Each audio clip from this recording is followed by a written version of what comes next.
Hello guys, welcome back to Play Chemistry. So guys, आज हम study करने वाले हैं मेंडलीव पीरियोडिक टेबल के बारे में। तो मेंडलीव पीरियोडिक टेबल देखें, then it is based on atomic weight. तो यहाँ पे हम देख सकते हैं कि जितने भी एलिमेंट्स हैं they are arranged in the increasing order of atomic weight.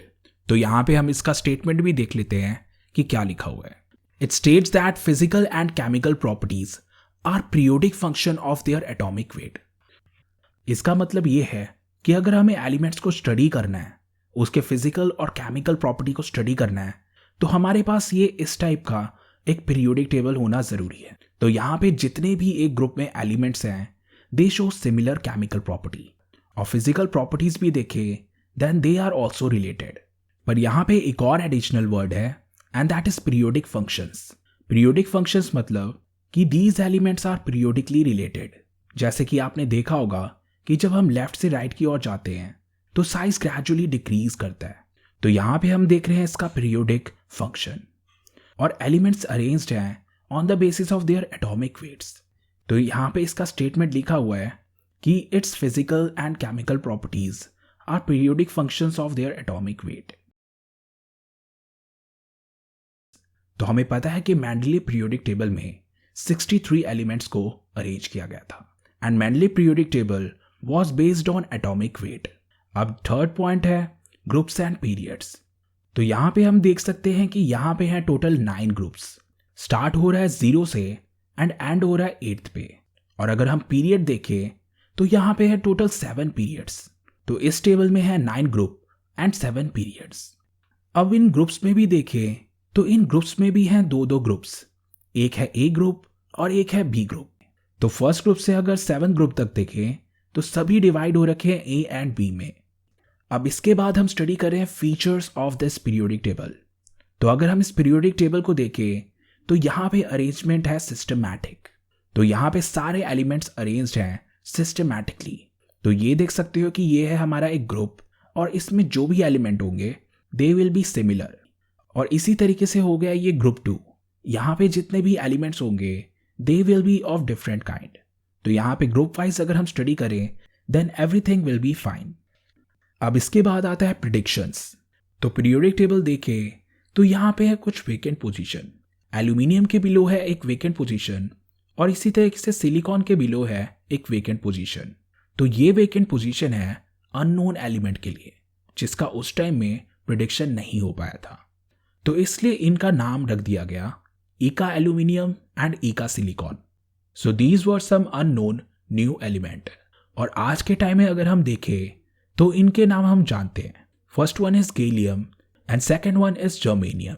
तो गैलियम का अगर हम प्रॉपर्टी देखें then it is rightly placed below aluminium based on their physical and chemical property. Correction of atomic weights. तो कुछ ऐसे elements थे जिनके एटॉमिक वेट को करेक्ट किया गया, जैसे कि beryllium, indium, gold and platinum. तो सभी का एटॉमिक वेट को किस तरीके से करेक्ट किया गया वो हम देखते हैं। तो बेरिलियम का एटॉमिक वेट ठीक किया गया 13.5 से 9 पे। तो बेरिलियम का अगर हम देखें तो इसका एटॉमिक वेट लिखा गया था 13.5 और प्रॉपर स्टडी करने के बाद हमें पता लगा कि इसका एटॉमिक वेट 13.5 नहीं होगा, इसका एटॉमिक वेट होगा 9। अगर इसका वेट एटॉमिक वेट 13.5 होता तो ये लाई करता कार्बन और नाइट्रोजन के बीच में, which would be a wrong placement. तो इसी चीज को करेक्ट किया गया, इसको डाला गया लिथियम और बोरोन के बीच में। तो यहाँ पे है इसका एटॉमिक वेट 9 और ये लाई करता है लिथियम और बोरोन के बीच में। तो रॉन्ग प्लेसमेंट और राइट प्लेसमेंट दोनों का हम एटॉमिक वेट निकाल के देख सकते हैं कि जब वैलेंसी हम 2 ले रहे हैं तो एटॉमिक वेट आ रहा है 9 और जब हम वैलेंसी 3 ले रहे हैं तो एटॉमिक वेट आ रहा है 13.5। So the right valency is 2, so atomic weight should be 9। तो इसी तरीके से हमने बेरिलियम, इंडियम, गोल्ड और प्लैटिनम सभी का एटॉमिक वेट किया करेक्ट। अब इसके बाद आता है limitation of Mendeleev periodic table. अब मेंडलीव पीरियोडिक टेबल देखिए तो position of hydrogen was not fixed. तो hydrogen can be placed in alkali metal और it can be placed with halogen group. तो हाइड्रोजन के कुछ प्रॉपर्टीज मैच करते हैं एल्कली ग्रुप के साथ और कुछ प्रॉपर्टीज मैच करते हैं हैलोजन ग्रुप के साथ। So it was eventually placed with alkali metal. So it was eventually placed in group 1A, anomalies and exception.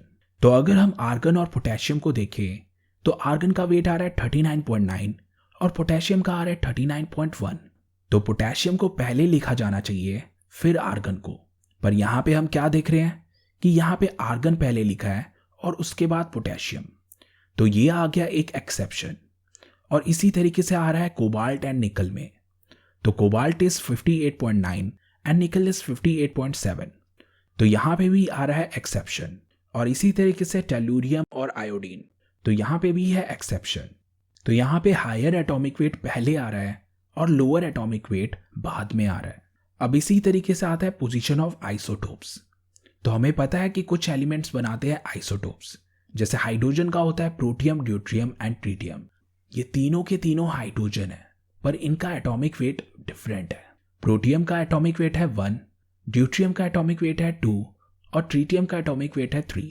तो एटॉमिक वेट वाइज देखें तो इनको अलग अलग प्लेस किया जाना चाहिए था, पर इन आइसोटोप के प्लेस क्या होंगे that wasn't mentioned in periodic table. अब इसके बाद आता है रेयर अर्थ मेटल्स। तो मॉडर्न पीरियोडिक टेबल देखें तो इन रेयर अर्थ मेटल के लिए बनाया गया है एक अलग सा स्पेस, पर मेंडलीव पीरियोडिक टेबल में these elements are mixed here and there. अब there was no explanation for periodicity. तो एलिमेंट्स क्यों पीरियोडिक फंक्शन शो कर रहे हैं इसका रीजन नहीं बताया गया। तो पीरियोडिक टेबल देख के हमें यह पता लग गया कि element will show periodic function. तो जब हमने इसे टेबल में इस तरीके से अरेंज किया तो हमें पता चला कि element will show periodic functions, पर इसके पीछे रीजन क्या है that wasn't available at that time. अब इसके बाद आता है एलिमेंट्स की ग्रुपिंग। तो कुछ एलिमेंट्स की ग्रुपिंग थी बिल्कुल ही गलत, जैसे कि हम कॉपर, सिल्वर और गोल्ड को देख सकते हैं कि they are different in nature but still they are in same group. तो यहाँ पे ग्रुपिंग है थोड़ी सी गलत। अब यहाँ पे अगर हम कॉपर और मरकरी देखें then they are chemically similar, पर उसके बावजूद भी they are placed differently. Copper is placed in group 1B और mercury is placed in group 2B। So both of them are placed in different groups. तो कुछ elements की grouping थी गलत। और इसके बाद आता है ग्रुप 8। तो ग्रुप 8 में देख सकते हो कि यहाँ पे एक ट्राइड बना है 9 एलिमेंट्स का, and why are they placed like this, there was no justification. इन एलिमेंट्स को इस तरीके से क्यों रखा गया है इसका कोई भी जस्टिफिकेशन नहीं था। अब मेंडलीव पीरियोडिक टेबल बनाया कैसे गया? तो it was made on the basis of formulas of oxides and hydrides. तो जितने भी एलिमेंट्स का ऑक्साइड और हाइड्राइड का फॉर्मूला सेम आया सभी को डाला गया सेम ग्रुप में। तो यहाँ पे हम देख सकते हैं कि ये जितने भी एलिमेंट्स हैं उनके ऑक्साइड का फॉर्मूला बना R2O फॉर्मेट में, और जितने भी हाइड्राइड्स हैं उनका फॉर्मूला बना RH। तो मेंडलीव पीरियोडिक टेबल बनाने के लिए हमने देखे इनके chemical reaction. At that time 63 elements were known. तो जितने भी हमारे पास एलिमेंट्स थे सभी का किया गया केमिकल रिएक्शन और निकाला गया इनका chemical formula. So let's say कि अगर हम सोडियम का देखें तो सोडियम के ऑक्साइड का फॉर्मूला बना Na2O और सोडियम के हाइड्राइड का फॉर्मूला बना NaH। तो जितने भी एलिमेंट इस टाइप का फॉर्मूला शो करते हैं they were arranged in the same group. तो लिथियम, सोडियम, पोटेशियम सभी का फॉर्मूला था same, so they were arranged in the same group. तो हर ग्रुप के साथ लिखा है ऑक्साइड्स और हाइड्राइड्स के फॉर्मूले। तो ग्रुप 1 से लेके ग्रुप 8 तक सभी के ऑक्साइड्स और हाइड्राइड्स के फॉर्मूले लिखे हैं। पर यहाँ पे हम देख सकते हैं कि ये जो ग्रुप 0 है इसका ना तो ऑक्साइड बना ना ही इसका हाइड्राइड बना, because it is chemically inert substance. तो इनको सेपरेटली डाल दिया गया ग्रुप 0 में। तो कुछ इस तरीके से बना Mendeleev periodic table. So this was Mendeleev periodic table. I hope you like this video. For more videos like this keep watching our channel. तो पीरियोडिक टेबल से रिलेटेड सारे कंटेंट को देखने के लिए ज्वाइन प्ले केमिस्ट्री।